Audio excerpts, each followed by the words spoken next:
Hey, Tara Strong here, and you're listening to the Geekcast Radio Network.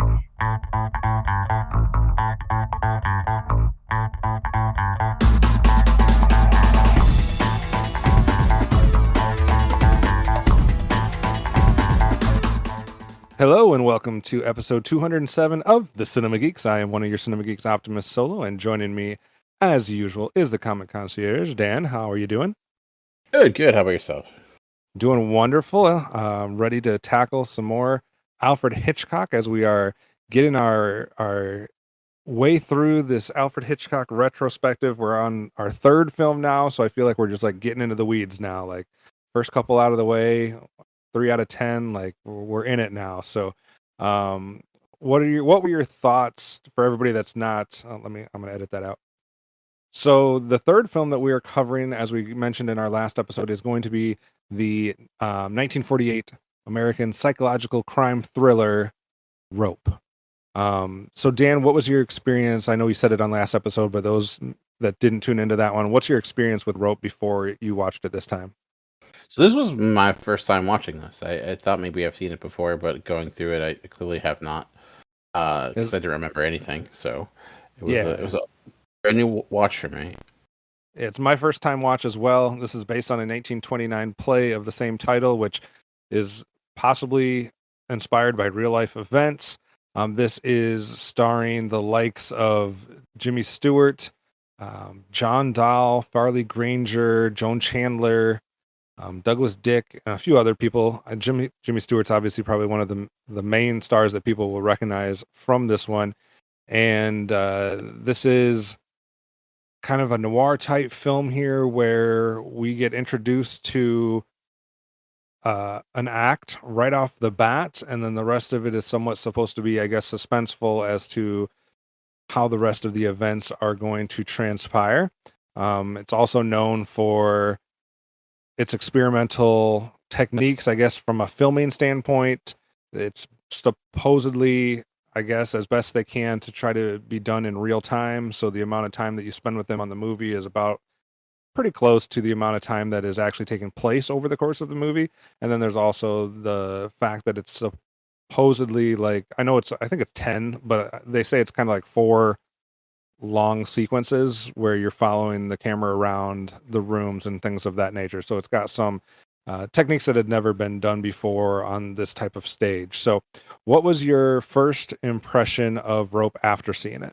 It was interesting because, yeah, like you said, like it opens up on a murder. It basically, you hear a scream, and then you're just like, wait, what just happened? Because it's like did and then trying to like determine what exactly was the motivation there, and it was murder for the sake of murder. Like that, they just wanted the excitement of it, which was not what I expected at all. I'm like, oh wow, this is pretty macabre. This is pretty sadistic in a way. Like these people just, it's the perfect crime. It's interesting. Like it wasn't what I was expecting. Like you can definitely tell this is a play because I think this probably would work really well on stage because, as you mentioned, it's done in real time. It's a lot of like just straight dialogue. I do think Hitchcock, as you mentioned, does his best with using the camera to try to go around and like make it feel like you're not just looking at a stage, that you're part of the room, to give you an understanding of like the landscape of everything, which is important. But I was intrigued by it, but I guess compared to what we went before, I had trouble connecting with it compared to what we previously watched. I think potentially because I was so caught up in the machinations, the creation of it within itself. I think it's well made, but in a way, I feel like you mentioned like feels like it's done, or the trick here, it's like one continuous shot, or it's clearly not that. And I think every time that would happen, because you would have someone walk by the camera, it would zoom in and then zoom out and like continue, and clearly that was where a cut was. And I think that every time that happened, it kind of took me out a little bit. So I was impressed with the craftsmanship of the movie, but I wasn't as like emotionally invested in this, or like the plight of what was occurring. I felt like for something that should be super thrilling, I didn't have that tension I thought I might. So interesting. I'm kind of intrigued on your take as well, because I didn't know if we were going to line up together or if we were going to be at odds on this one. And by at odds, I mean just like having different takes on it. And this was one that I've always wanted to watch. Like this has always been on like one of my top films, like on my bucket list of like ones blind spots that I need to watch. I don't know why, but like I was always wanting to watch this one. And then we started with the 39 Steps and Notorious. And I was like, oh, like this is going to be like a great ride. This is going to be like a Tarantino retrospective where just every film is just like getting knocked out of the park or like increasingly like better and better.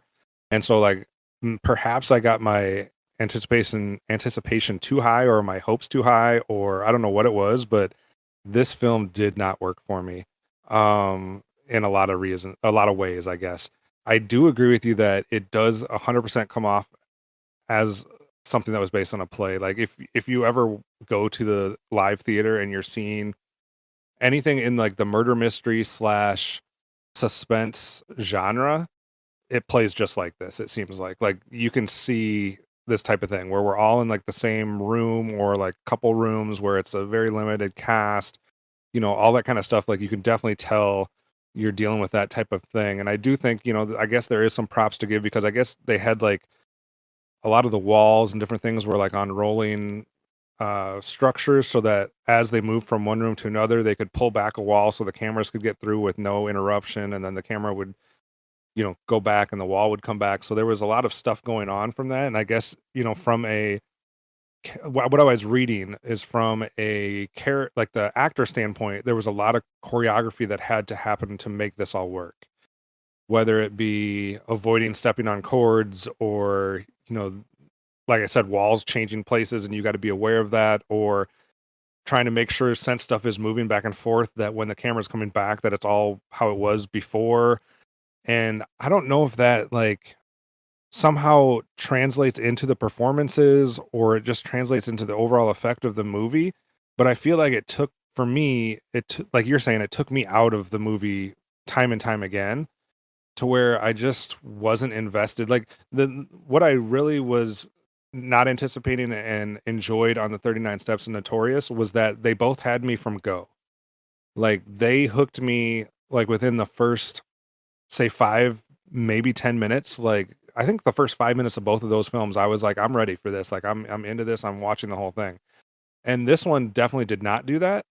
Like we start with, obviously, like you say, like there's a murder immediately, and it was kind of like, I don't know, it took me aback a little bit about how they were setting the stage for this. And so I wasn't invested right away, and I found myself wanting to be and trying to be, and they just never did. Like throughout the entire, I think this is like what, an hour and 20 minutes. Like I never got hooked the entire time. And we'll dig into a little bit of more of like why that may be as well. Before I go back to you though, I just wanted to bring up the fact that it seems, I guess, that both of us are a little bit more in line with like the contemporary reviews that happened when this movie came out, which is not usually the case always. Like sometimes stuff gets reviewed in the moment and then over time like completely changed. But the contemporary reviews were not necessarily overwhelmingly positive for this film. Um, Even some of the people involved with this film, Hitchcock and Jimmy Stewart, both in some ways have alluded to the fact that they weren't huge fans of this film. And then it seems though, like as time has passed, it's gotten this like really overwhelmingly positive, I guess, critique, because it's got like a 93, 95% on Rotten Tomatoes. And I was looking on like Letterbox at to like a lot of the people in our film circles, or film Twitter or whatever, people we've met and along the way when we've done this podcast, and they're almost overwhelmingly positive. And I'm trying to figure out like what I missed or like why it doesn't work for me, and we'll get into that as we kind of continue through this discussion. But um what's your take on kind of like the reception that this film had originally, and then how it's evolved over time? Yeah, I guess if we looking at like its contemporary reviews, I think a lot of people took issue with the fact that it was people almost celebrating murder. Like these main Hmm. characters, their drive is like they wanted to commit the ultimate murder, and I think that turned some people away and I also think at that time Hitchcock was never really a huge favorite for a lot of critics because he dealt with a lot of like Yeah. taboo subjects. So, and this was dealing with that to an nth degree. Plus, um, as mentioned, it was different because it did feel like a play. It was a lot of, and he moves the camera around a lot, and I think for a lot of people that was maybe too much.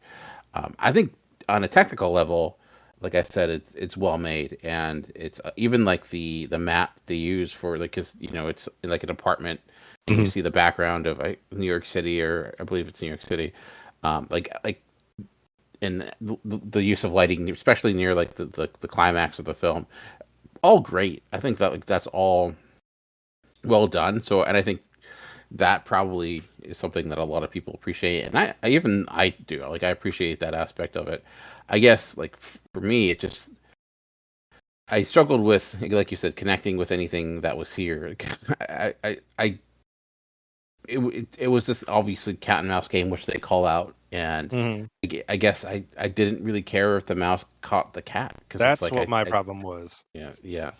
So it's like, I just want them all to fail because uh, not that like likability isn't like a requirement, but I think, I don't know. It almost felt like, I wouldn't say anti-intellectual, but it felt like certainly Hitchcock. Obviously, this isn't his original creation, but it Right. felt like it was almost.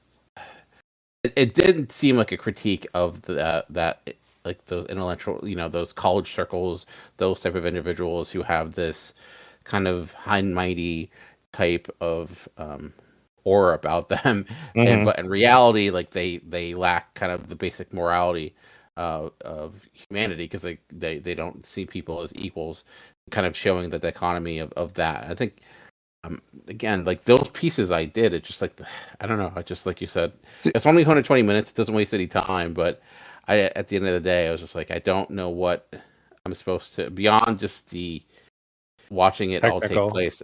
Yeah. Yeah, just it was just events happening. I didn't feel like a story was being told per se. And I've long time been a fan of like the theater, and I've been involved, and I've gone, like I've had different, subscriptions, like annual, like I don't know, season ticket holder or whatever, to like different things. So I've seen a number of these on the stage, and I think what always has worked for me in those types of thriller, suspense, in a way mystery plays is a couple different things. Number one is that the thrilling aspect or the suspense aspect or the mystery aspect, like I was vested in, as far as like I cared how it resolved itself. Number one, and I didn't hear, like I didn't care if they were caught or not caught in this at all. Like I was never vested in that. And then I think the other thing that a lot of those films do, or plays do well, is in the journey of going through that suspense. A lot of them go one way or the other. One way they tend to go is a comedic route, where there's lots of funny aspects as we make our way through that.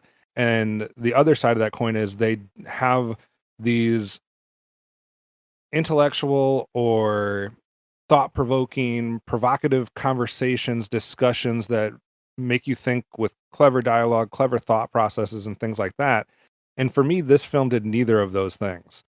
So not only am I not caring about the resolution of the suspense, but I'm not necessarily entertained in the journey as we go from one to the other. And like half of me thinks like I would have rather them started talking about the fact that they had killed their classmate, or talking about the idea of it without showing us that they had actually done it, and like building in suspense on, did they really do this? Is he really in this scene the entire time? Like maybe something like that, where I don't know that it's already happened, might have helped. But I don't know, like from a character standpoint, like the main two guys, which is their characters' names are Brandon and Philip. I found neither one of them likable.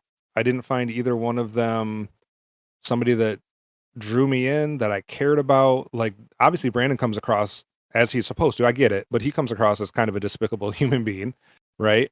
And Philip's not quite as bad, but like neither one of them has me like they're not like commanding presence on the stage or in the film in this standpoint. That's like there's no like we just watched a movie with Cary Grant.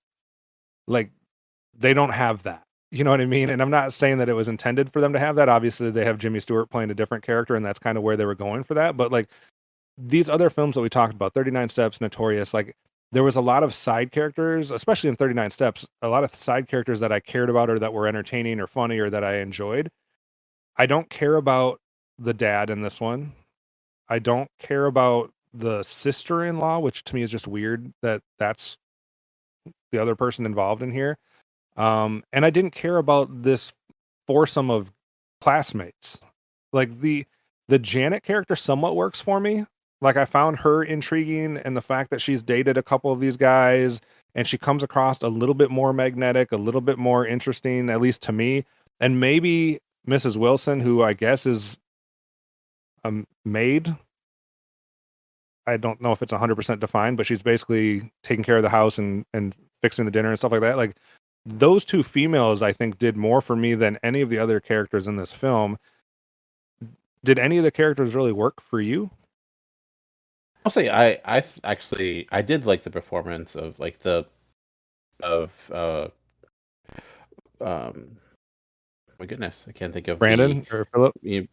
Yeah, Philip and Brandon. I thought like Philip was like in the sense of like he was a good villain. Like I thought he was smarmy. He the way he reveled like in what was happening. Like he was good at like, you could like twisting the knife. Like he felt like it's gonna be a weird comparison, but like one of those reality TV show characters where like they clearly brought on because they know how to create drama, and he he definitely felt like that type of personality. Right. So I thought in that sense of his ability to create drama or like like I don't know, like his. If I'm a director though, like I don't know, like if I watch this film, I don't know if I'm ever calling these two guys as agent and like casting them in my film. Maybe I'm being harsh. I don't know. I didn't have an issue with their performance. Okay. I thought their performances were fine. Like I thought, a little like Brandon was maybe a little bit much like his, and a little bit also inconsistent. And I felt at times where it was very, when you get to the end, and it became a bit redundant. I think in the last act, which is really maybe what soured me because you see, like we have this climax of the cat and mouse game. It seems like he basically admits that they killed him, but then they also step back and say, like just trying to really like call his bluff or not. And it felt like we were that last 10 minutes, just kind of circling the drain in a way where it was like, just get to it. Like I get like you're just like the back and forth. It just felt like it wasn't. It's just more annoying than like intense, which was probably why. Like again, I liked it on a technical level, but in the sense of like the suspense, it wasn't there. Maybe because we're going off two movies which were super suspenseful compared to what I felt here. But yeah, I do feel like the parents, the one mom who was really into horoscopes and things like that. But it's like fine. not even the mom. Isn't it introduced as like she's the aunt? Like she's the sister-in-law or something like that. Like I'm like, what are we doing here? Like I was like trying to figure out the dynamic with like you said with Mrs. Wilson. At first I thought the place was her place, which really like so that's that. I mean that's not important, but I just felt like wait, is it his look? I wasn't sure who was who, but it kind of makes sense through the end. But like I guess like in the sense of like characters, like I didn't think they were badly performed. I just felt that I got it. Like it just felt like a lot of like it felt like even though this is like 80 minutes, it was a lot of repetition, a lot of just like going through the same. And sometimes it's probably not as much the actors' faults either. I think like I don't think they're given a lot of like great stuff to chew on. You know what I mean? Like even Jimmy Stewart, who's amazing. This isn't one of his best roles, right? Like this is like his character confused me the most out of all of them, like because there's a conversation that's surrounding murder and like and basically how they're kind of both for it in a way, But then at the end, he has this like aha moment where he's like, "Well, this isn't really what I was," and it felt very. It did to me. It didn't ring true because Right. It seems like, oh, you're twisting my words, and I'm like, not really. They kind of just they didn't really twist the words. They kind of just did what you said. That's Right. exactly what you said. So it felt in a way like Totally. this character is supposed to have like he's supposed to be the hero per se. Like, oh, look at him, like he's putting them in their place. But I'm like, he's kind of just as he seems like he's more upset that they did it and he did it. Like in a way, Right. I don't know. Right. Like that's what like felt like his character felt like that conversation around murder is where it started souring me a bit because it just like, wait, why? Like what it Yeah. felt very what they were trying to say, and I like that's where I thought like, is this Hitchcock just basically kind of casting dispersions against like the intellectual elite or intellectual or elite, that type of Yeah. Yeah. Yeah. many of which tend to look down on his work. So I thought maybe that was part of it. Also, there's definitely like they're definitely saying that Philip and Brandon are gay, right? Without saying it, like that Yes. seems like So very, yeah, I read into very that a little bit. The play, it's blatant in the play that it's based on. It's yeah, blatant, and it's also in the play.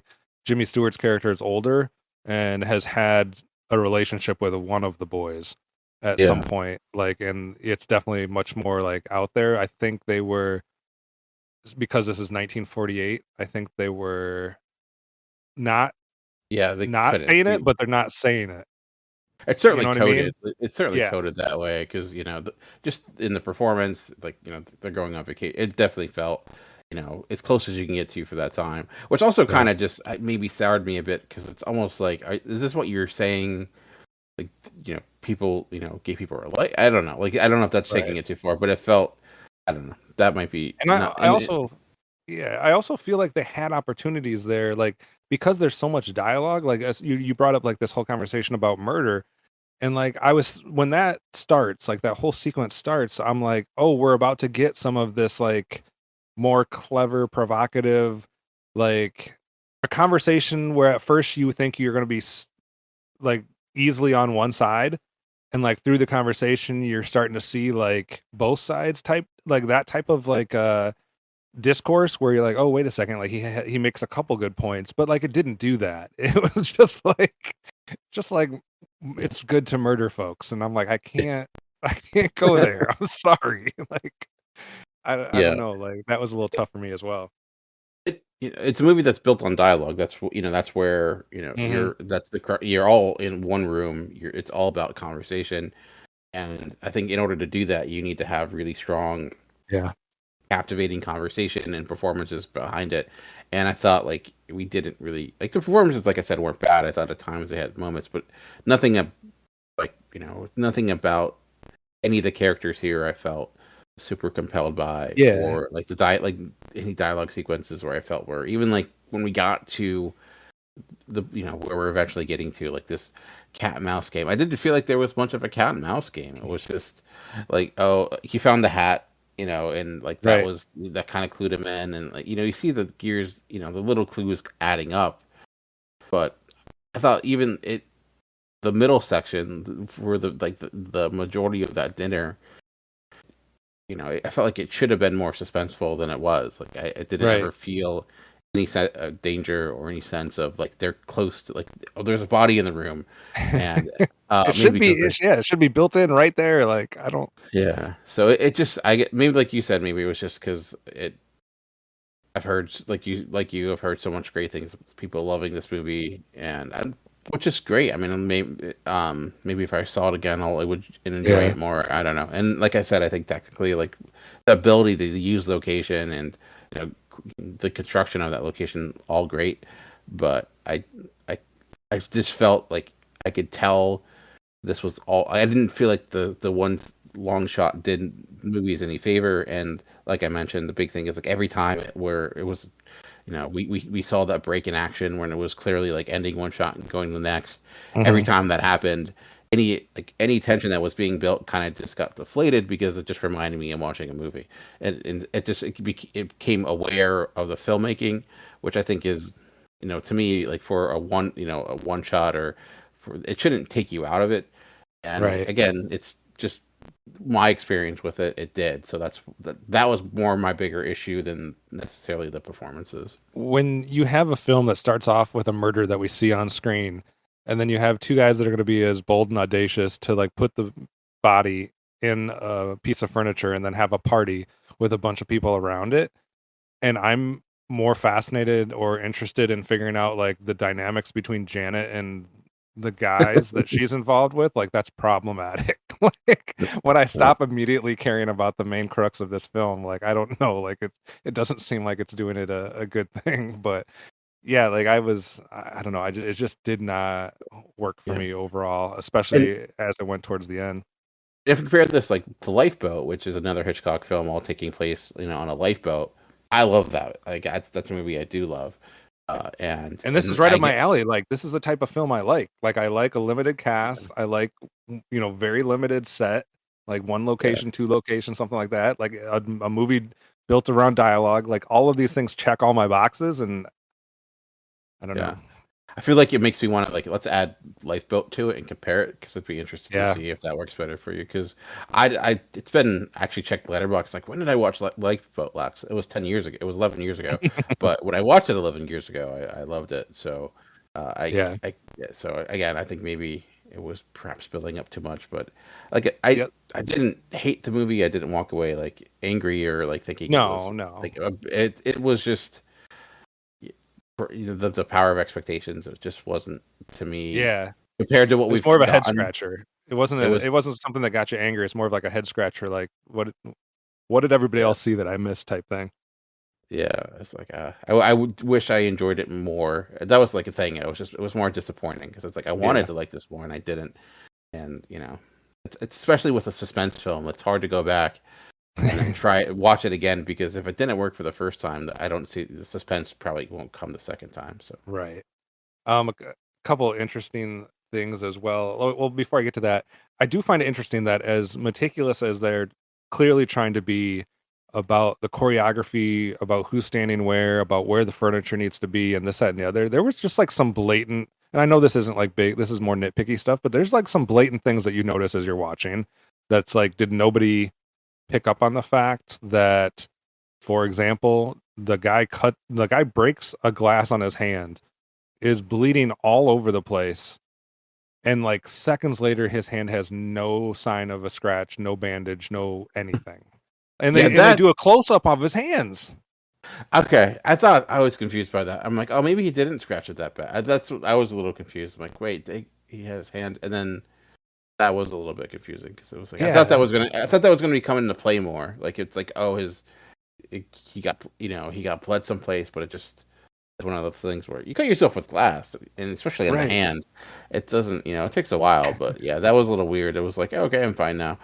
Yeah, Yeah, it just seemed a little weird. There was the rope that was clearly all the way in the piece of furniture, and then it was like almost all the way out. Like that was there was just little things that I'm like, oh, okay, I guess I'll just like carry on. Like it's not important, just keep going with it. But how about a couple interesting trivia pieces? The first of all, the guy that gets strangled at the beginning and screams. I've never heard someone getting strangled be able to scream. So that's interesting. But I know you have to do it for the effect of the movie. But that was his last film role. oh jeez, His he last did seem time. Go seem ahead. old. Like we only see him for a brief second, and like I did, like that's what he seemed like he was bald, and like he didn't seem like a young person, which also confused. Like it was like wait, and then Yeah. he's their classmate, and then that doesn't make sense because he looks so Yeah. much older than them. Like that's just a crazy thing. Like, hey, my last role was I was killed in the first 5 minutes of this film, and that was how I went out. My swan song in Hollywood. It was also the last film role for the girl that played Janet, Joan Chandler. She didn't. I think she only appeared in like 3 films total, which I was kind of surprised about because I thought she did have a little bit of not Yeah, the it factor, but I thought that she was at least a little bit dynamic on camera. And I looked her up because I was like, oh, what else did she do that I might find interesting? And it was like 2 films before this, and that was it. maybe she did more Broadway Plays and or stuff like that. TV or Yeah. something. Yeah, possibly. Couple other. Obviously, we talked about this a little bit. I think at the end of last episode, this is the first Technicolor film for both Hitchcock and Jimmy Stewart, I believe, if I read what I read correctly. There was a kind of a neat caveat, or like I guess um, moment in this one, since we're going through a filmography. I don't know why I'm thinking. What the heck do they call those things? Easter eggs. Yes, Easter egg. A little Easter egg for us, because they're talking about other films at one point, and the lady, the mother-in-law or whatever, and this was a couple of good moments by that Joan Chandler, the Janet character, because the way she's smiling and kind of laughing off and playing along with like this crazy lady that's all about her astrological signs and trying to remember movies that she just can only describe as something, someone, and just vague words. But they're clearly talking about Notorious at one point, which Yeah. is kind of interesting because they mentioned Cary Grant and Ingrid Bergman and stuff like that. So I thought that was kind of an interesting little nod to one of his previous films, which just happens to be the last one we watched, which was cool. But they were And also then- trying to reference Yeah. something that Jimmy Stewart did too. Like I thought Yeah. there was something I was trying to figure out what they were referencing, but I couldn't figure it Yeah, out. there was a couple of those. And just to kind of go back to what I was talking about with both Hitchcock and Stewart. So found one quote from Jimmy Stewart that said, quote, "The really important thing being rehearsed here is the camera, not the actors." And then he said, "It was worth trying. Nobody but Hitch would have tried it, but it really didn't work." And then Hitchcock basically said that the reason he did all of the long takes and that was basically because he was trying to build the framework of a stage play and trying to keep the actors like present and alive within the scene like a play. So those are all things we kind of picked up on as well. Any like tidbits or other things that you picked up on the film that you haven't brought out yet? No. Only thing that we talked about briefly was the matting that they use in the background to kind of Mhm. show the landscape of New York.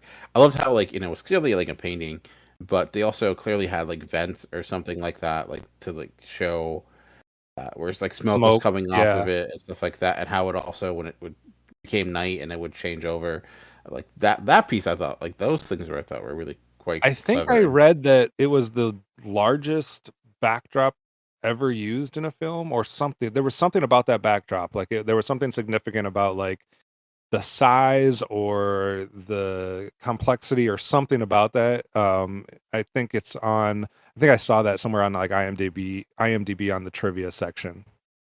Yeah, I was interested because I found myself looking at it a lot, and there was also like weird cloud formations. I'm like, is that supposed to be smoke or I don't know, but I thought that was pretty cool. Like I thought that was a good way of like The making lights, the or lights at the end what was your take on the red and it was red and green kind of, right? Like the lights that yeah. are flashing within, but it looked like the lights were coming from within like the interior of the apartment. I was very thrown off by that. I'd assumed because they're clearly in the city. I just assumed it was like a location nearby, either like a restaurant or something, or Okay. like a sign that was causing the lights. Okay, I was trying to decide if it was like the- something, if it was supposed to be like in suggesting that the police were on their way and that it was like something to do with police lights. I was really thrown off because it then also felt like it was coming from the inside, which I don't Yeah, know. I think it was just coming from meant to put you in the place because now it's nighttime and you're in the city, so now places are putting their lights on, and it was a way of like clearly it was meant to increase Yeah, the tension, but it was I yeah. think shining In in. I had a question for you. In 1948, that 911 didn't exist. So was opening a window and shooting three guns into the or three shots of your gun into the air, was that like the 911 version of 1948? Like I thought that was pretty funny too because it's also like you hear the crowd and like, oh, we need to call the cops, and I feel like if that happened today it would not get that reaction. It's like, all no, right, we're gonna go away now, and all three of them I would have been sitting in that room for yeah. a long time. It also it's like when you shoot a gun like that in the city. I don't like. It's going to be hard to pinpoint the exact location it came from. Right. Like I So know there's a phone. They used it earlier in the movie. yeah, I get it. I get it's like for dramatic effect, but I did think that too. I'm like, that seems. And then I he did. hurt I did. himself on it. I did love the final shot though, like of him sitting. You see his back, and one was on the piano, the other one's like drinking. Like I thought that was like again, Mm-hmm. on a technical standpoint, the way it ended, I liked the framing. It's Hitchcock, of course, so of course, like when it comes to framing scenes, that they're great, and I did like the way it ended on Right. that final shot. So obviously we don't have a couple of the things that we have seen in a few of the other films. Like there was no mother. relationship that we see here. There's no like Hitchcock blonde that we're talking about here. There is they continue some of the stuff though that we've seen as far as like the audience knowing what's happening, like we know the whodunit of it, and like like having that information and going along for the ride, I guess, is something that we've seen here a little bit.